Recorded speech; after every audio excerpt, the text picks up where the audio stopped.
Psalm 137. This psalm needs no title to tell that its provenance is the Babylonian Empire. Every line is alive with pain, and this pain grows with each verse until its appalling climax. The words wrung from those suffering Babylonian evil are a measure of the deeds that provoke them. The language is the rhetoric of horror piled upon horror, and expresses their sense of outrage at the injustices they have faced. The words at the end of this psalm remind us that they aim to touch us and kindle emotion in us, not simply to address us. The language may be both immoderate and shocking, but it startles us into feeling the desperation which produced them. Without their vivid emotion and language, we would have little understanding of the cruelty and dark evil which brings even faithful people to the point of breaking. These violent cries are echoed even in the New Testament, where we see several incidents of God's judgment being called down. Matthew 23, verses 35 and 37. Hebrews 10, verses 26 to 31 and 12, verse 24. Mark 11, verse 14 and 12, verse 9. Revelation 2 and following. 1 Corinthians 5, verse 5. 1 Timothy 1, verse 20 and 2 Timothy 4, verse 14 are a few of the verses in which this sense of calling down God's judgment is heard and seen.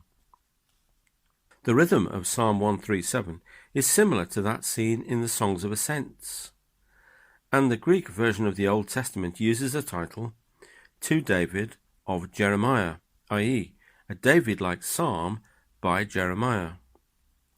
The first three verses indicate a date for the psalm. These were the words of exiles returned from Babylon, recalling things that had happened to them during a time now happily past.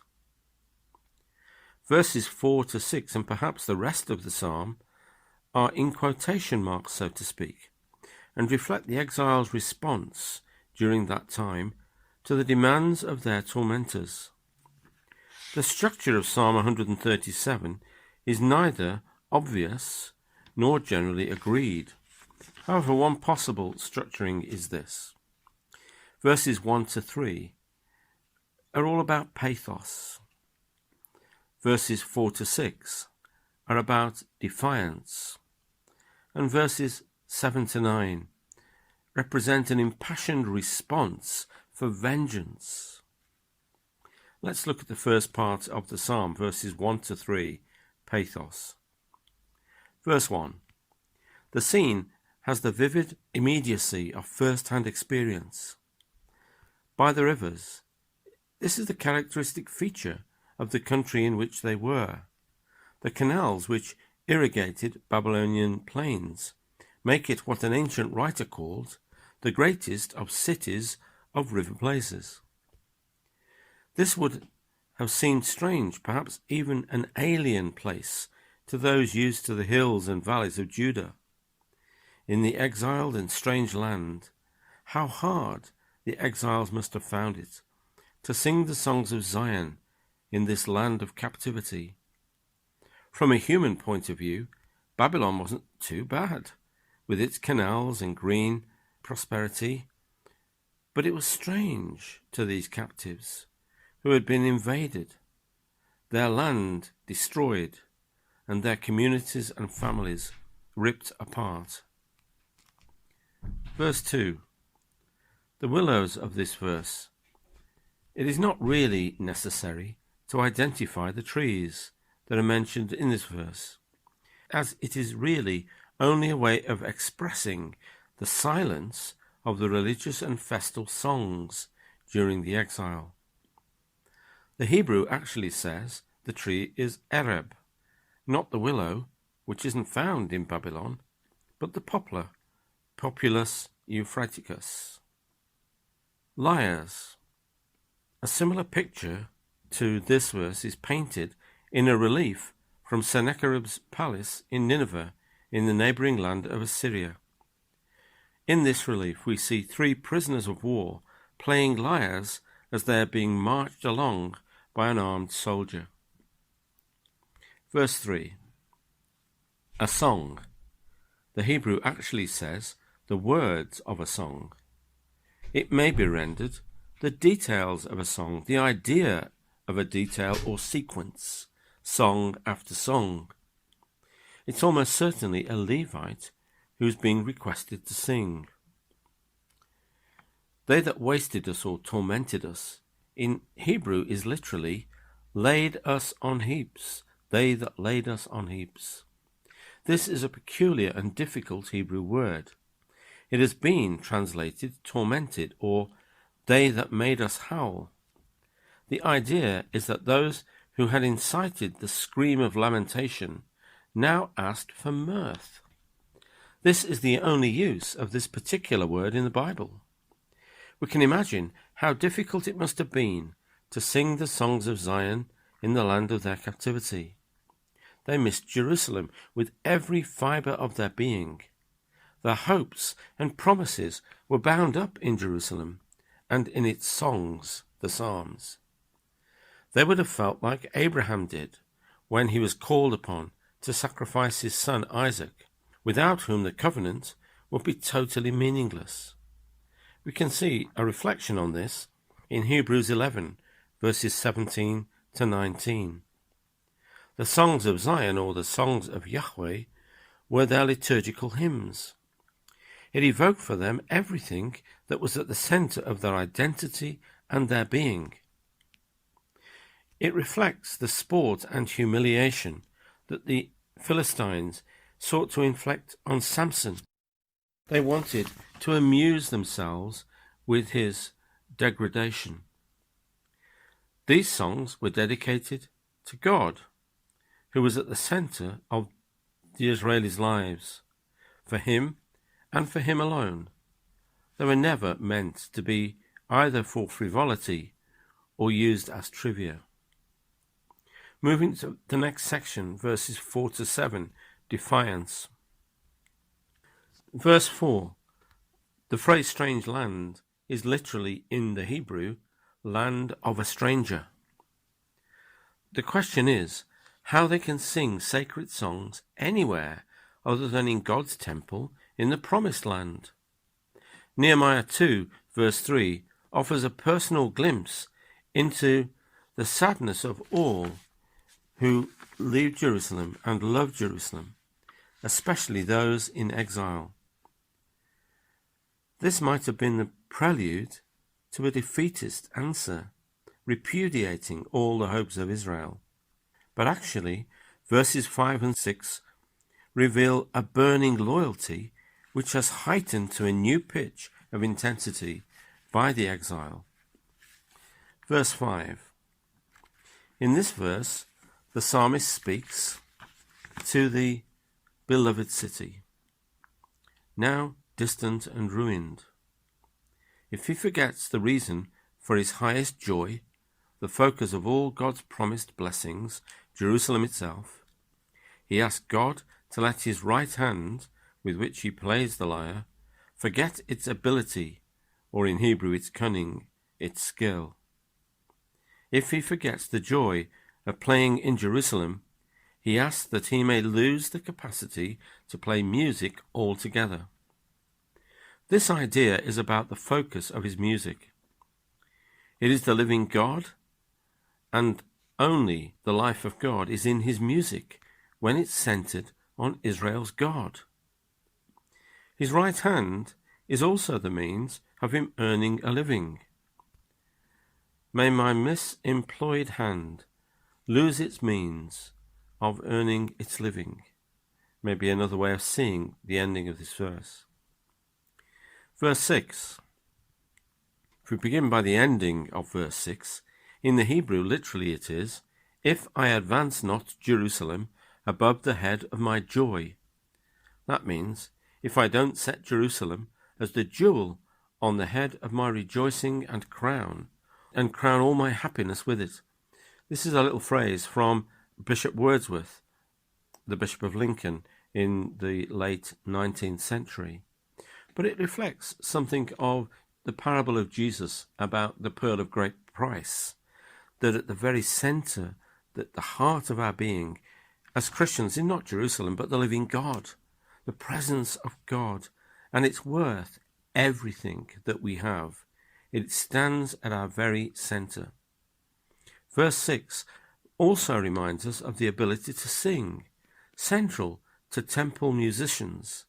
And again, the psalm says, "If I use my voice in singing cheerful songs, may I lose my capacity to sing." Skill, talent, ability, functionality, all find their meaning and focus only in their being dedicated to and used for the Yahweh of Jerusalem. And for us as Christians, it is God, the talents that we have, used and enthused by God and used for God. This should be very much our response to the gifts God has given to us. So let's move on to the ending of the psalm, verses 7 to 9. This impassioned response to all that has happened and a cry for vengeance. Verse 7 has the background of a courtroom indicated within it by the expression "remember," which has its juridical roots in the legal life of ancient Israel. The divine judge is being presented in verse 7 with evidence against Edom, more fully recounted by Obadiah in verses 10 to 14 of his little book.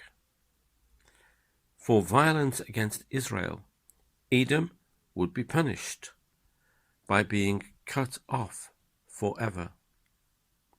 Their rejoicing over the people of Judah in its destruction should not, for them or anyone else, have been a cause for rejoicing, and it would not go unpunished by the just God of the nations. It was an appalling crime, an appalling degradation against God's people. The phrase raise it, or tear it down, is literally in the Hebrew, make it naked or bare. And you can see a similar understanding in Micah chapter 1 verse 6. The Greek version of the Old Testament has empty out, a slightly different understanding of raising or making it bare. And there are both these ideas to it, the idea of destruction and the idea of denuding, taking the people away from it. Moving to verse 8.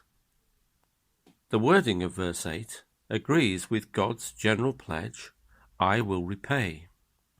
That pledge can be seen in Deuteronomy 7 verse 10, Deuteronomy 32 verse 35, and Isaiah 65 verse 6. There's this principle of retribution, or the lex talionis, which is appealed to in the second part of verse 8. This is applied to legal and not personal disputes. We see it in Deuteronomy 19 verses 19 following, and Psalm 24 verse 29. Also, this is in agreement with God's specific sentence on Babylon in Jeremiah 51 verse 56. Three of Jeremiah's principal words are related to the three verbs in this verse.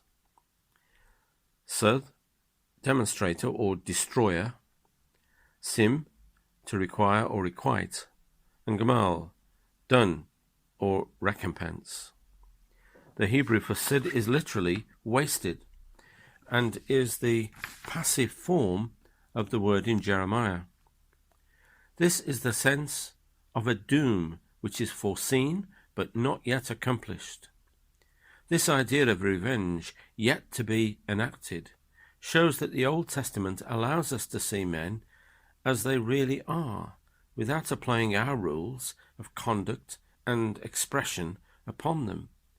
These are early people in a cruel and harsh world. and we can't really understand them through 21st century eyes. This is a lovely poem, but for Christians poses challenges and encourages us to look elsewhere, i.e. to Jesus, for our inspiration. This idea of an eye for an eye and a tooth for a tooth is overtaken in the New Testament by the concept of vengeance is mine, I will repay, says the Lord. We are to be asking God, as Christians, to bless and not to curse those who are evil to us. Otherwise we become as evil as they are. It is for God to bring an appropriate judgment and repaying of what they have done, not for us. And we can see that in Romans chapter 2, verses 5 and following. Finally, we come to verse 9, a very difficult verse. In the siege and the carrying away of Jerusalem, great atrocities were committed by the conquerors. Barbarous cruelties. The idea here is, as you have done, so it shall be done to you. The children in this verse is literally in Hebrew, sucklings, very little children. For the idea of the barbarous cruelty of this practice across the world in biblical times, we can see it reflected in 2 Kings 8, verse 12, Isaiah 13, verse 16, Hosea chapter 10, verse 14 and following. And it's also found in Homer's Iliad 22, line 63. We read, "My bleeding infants dashed against the floor." This was a reality in those times, and it was a reality that we find very hard to hear in the way that it's expressed here. This raw verse perhaps reflects what the psalmist feels should happen to their cruel enemies. Interestingly, there is no rock in Babylon, no hill nor mountain in the city or the whole province.